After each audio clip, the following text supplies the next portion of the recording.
អនឡាញមានចាប់អារម្មណ៍ថាមិនបានខ្មែរយើងប្រើលុយដុល្លារមែនតាខ្មែរយើងចាយលុយដុល្លារច្រើន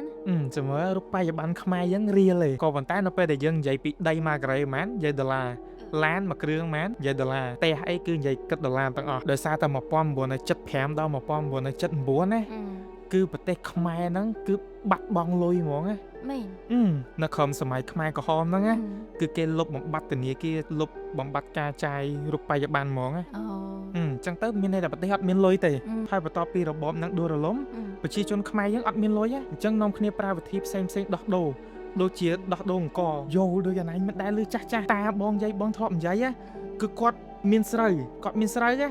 គឺគាត់ដឹកស្រូវហ្នឹងទៅភូមិនេះដើម្បីដូរយករបស់អីមួយហើយអ្នកដែលមានពោតអីយកពោតមកដោះដូរយើងអង្គយោដោយសារអត់មានលុយ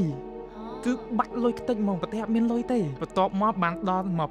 1980បានចាប់ផ្ដើមគេដាក់ប្រាក់រៀលឲ្យប្រើវិញ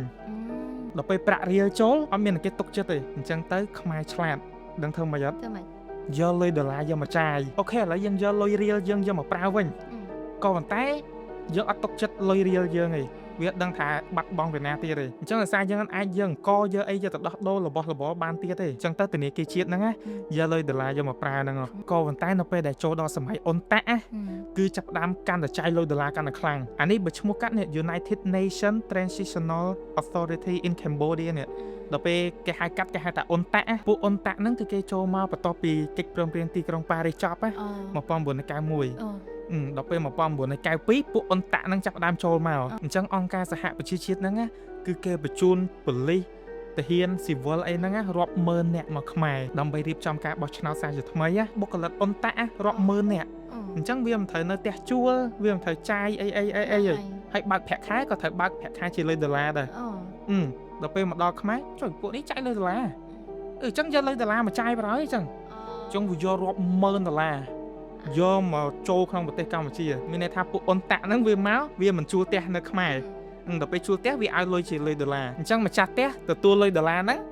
យកទៅចាយទិញបាយទិញអីញ៉ាំអញ្ចឹងទៅលុយដុល្លារហូរជុំវិញប្រទេសកម្ពុជារហូតមកដល់ឥឡូវហ្នឹងឯងមានខ្មែរកំពុងតែអត់ទុកចិត្តលុយរៀលខំយកលុយដុល្លារយកមកចាយដល់ពេលអ៊ុនតាក់មកដាក់លុយដុល្លារថែមទៀតពេញប្រទេសបណ្ដោយគឺអត់អាចខ្វះលុយដុល្លារបានទេអញ្ចឹងហើយបានខ្មែរឥឡូវព្យាយាមចាយលុយរៀលគឺដើម្បីលើកលុយរៀលឲ្យ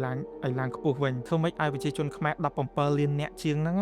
ធ្វើម៉េចឲ្យទុកចិត្តលើលុយរៀលបានលុយរៀលមានតម្លៃវិញដូចបងឃើញហាងកាហ្វេមួយហាងកាហ្វេ Bitswit ហាងកាហ្វេហ្នឹងនៅណាហាងកាហ្វេហ្នឹងនៅជិតសាលាចំពោះវត្តណានិយាយទៅនៅក្រោយសាលាចំពោះវត្តហ្នឹងឯងគឺ menu គេ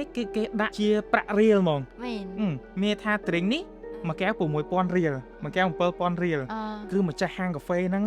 គឺចង់ឲ្យប្រជាជនហ្នឹងចាយប្រាក់រៀលដើម្បីលើកតម្កើងប្រាក់រៀលសំខាន់ហាងកាហ្វេគេតកកផលិតខ្លួនឯងហើយ드링ឆ្ងាញ់ហិចថោកហើយដោយសារបើកចិត្តសាលាអញ្ចឹងគឺដើម្បីឲ្យក្មេងៗសិស្សសាលាមកញ៉ាំហើយតកកហ្នឹងអាម៉ាស៊ីនផលិតតកកហ្នឹងគាត់មានខ្លួនឯងហ្មងហើយសំខាន់សិស្សដែលត្រូវប្រឡងបាក់ឌុបគឺគេមាន discount 30% ទៀតនេះឡើយ